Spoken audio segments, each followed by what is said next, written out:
আল্লাহ সুবহানাহু ওয়া তাআলা আমাকে আর আপনাকে সৃষ্টি করেছেন। আল্লাহ পাক আমাকে আর আপনাকে একা ছেড়ে দেয় নাই। আল্লাহ পাক আমাদের সাথে আছে না নাই? আল্লাহ পাক ইরশাদ করেছেন, ওয়া হুয়া মাআকুম আইনামা কুনতুম, তুমি যেখানেই আছো আমি আল্লাহ তোমার সাথেই আছি। সুবহানাল্লাহ। এবং দুনিয়াতে আল্লাহ এবং তার রাসূলের চাইতে আমাদের আর কোনো আপন নাই। কিন্তু দুঃখজনক, যখন আমাদের বন্ধু বান্ধব, আত্মীয় স্বজন, টাকা পয়সা, অর্থবিত্ত, ক্ষমতা, যশ খ্যাতি এগুলি যখন আমরা পেয়ে যাই, তখন মনে করি এগুলি আমাদের সব। যার কারণে আল্লাহ সুবহানাহু ওয়া তাআলা কখনো কখনো আমাদেরকে একাকিত্বের পরীক্ষা করেন। একাকিত্ব মানে যখন আমাদের পাশে কেউ থাকে না, যেটাকে আমরা বিপদ মনে করি, আসলে এটা বিপদ নয়, এটা মুমিনের জন্য নিয়ামত। যারা বলেন না সুবহানাল্লাহ। এটা আমাদের জন্য মনে করি, এটা মনে হয় বিপদ, আসলে এটা বিপদ না, এটা কি নিয়ামত। আবার যারা বেঈমান, কাফের, মালাউন, এদের জন্য এটা গজব, কারণ এরা তো আল্লাহকে বিশ্বাসই করে না, এরা আল্লাহকে বিশ্বাসই করে না।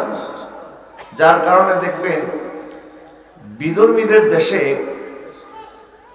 আত্মহত্যার পার্সেন্টেজ বেশি, সুইসাইডের যে পার্সেন্টেজ, আমেরিকায় বলেন, কানাডায় বলেন, ইউরোপের বিভিন্ন দেশে যেখানে টাকা পয়সার কোনো অভাব নাই, সেখানে বিত্ত বৈভবের কোনো অভাব নাই, দামি দামি গাড়ি, মার্সিডিজ রাস্তার মধ্যে পড়ে আছে, বিশাল বিশাল বাড়ি পড়ে আছে, তারপরও এরা যখন একটু একা হয়ে যায় তখন এদের ভিতরে ডিপ্রেশন চলে আসে, হতাশা চলে আসে, তখন এরা হতাশা থেকে আত্মহত্যা করে। আর আমাদের দেশের মানুষ না খেয়ে থাকলেও, একা থাকলেও কখনো এই কাজ করে না। কেন? কারণ আমরা জানি আমাদের পাশে কেউ না থাকলেও একজন আছেন, তিনি কে? আল্লাহ। আমাদের নবী সাল্লাল্লাহু আলাইহি ওয়াসাল্লাম হচ্ছেন আমাদের আদর্শ, যার কারণে মানব জীবনে কি কি ঘটনা ঘটতে পারে এবং এই ঘটনার কি সমাধান, আমরা তখন কি করব, আমার নবীর জীবনেও এমন অনেক ঘটনা আল্লাহ পাক ঘটিয়েছেন যেন উম্মত এখান থেকে আমরা শিক্ষা অর্জন করতে পারি। কারণ আমার নবী হচ্ছেন আমাদের আদর্শ। লাকাদ কানা লাকুম ফি রাসূলিল্লাহি উসওয়াতুন হাসানা। আল্লাহ পাকের হাবিব, আল্লাহ পাক বলেন, নিশ্চয় তোমাদের আদর্শ মডেল তোমাদের নবী মুহাম্মদুর রাসূলুল্লাহ সাল্লাল্লাহু আলাইহি ওয়াসাল্লাম। জোরে বলেন না সুবহানাল্লাহ। আমার নবী শুধু দেখতে সুন্দর না, আমার নবীর চরিত্র সুন্দর। অনেকের চেহারা সুন্দর, চরিত্র সুন্দর না, কারো কথা সুন্দর, হাতের লেখা সুন্দর না, কারো একটা ভালো থাকলে আরেকটা খারাপ আছে না নাই? আছে।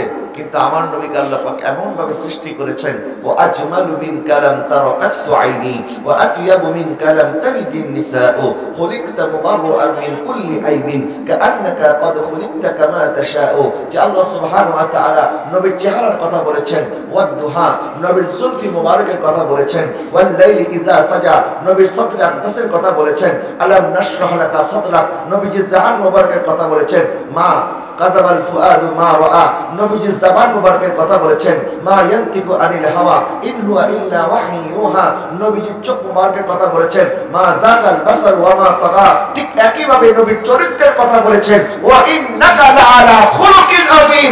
নিশ্চয় আল্লাহ পাক আপনাকে মহা চরিত্র দান করেছেন। সুবহানাল্লাহ। তাকবীর। আল্লাহু আকবার। ইয়া রাসূলুল্লাহ, ইয়া রাসূলুল্লাহ। আমার নবীর কোন তুলনা। তোরা দেখে যা আমেনা মায়ের কোলে, তোরা দেখে যা আমেনা কোলে, মধু পূর্ণিমারি শতা চাঁদ দোলে, মধু পূর্ণিমারি সেথা চাঁদ দোলে, তোরা দেখে যা আমেনা মায়ের কোলে, তোরা দেখে যা আমেনা। বলেন না সুবহানাল্লাহ। কাজী নজরুল ইসলাম নবীকে দেখে নাই, এই জন্য নবীকে বলতেছেন, হুজুর আপনি তো পূর্ণিমার চাঁদের মতো।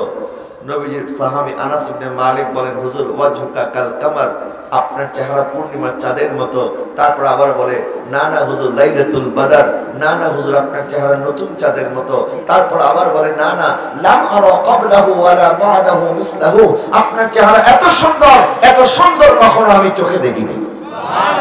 সাহাবায়ে কেরাম বলেন ওয়াইজা তাকাল্লামা রুইয়া কান্নুর ইয়াখরুজু মিন বাইনা সুনায়া, আমার নবীজির দাঁত মোবারকের মধ্যে একটু ফাঁক ফাঁক ছিল, পরে যখন নবীজি কথা বলতেন মনে হতো নবীজির দাঁত মোবারকের ফাঁক থেকে নূর ঝরে ঝরে পড়তেছে।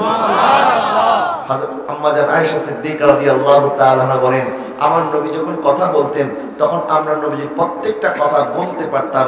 নবীজি এত আস্তে আস্তে কথা বলতেন।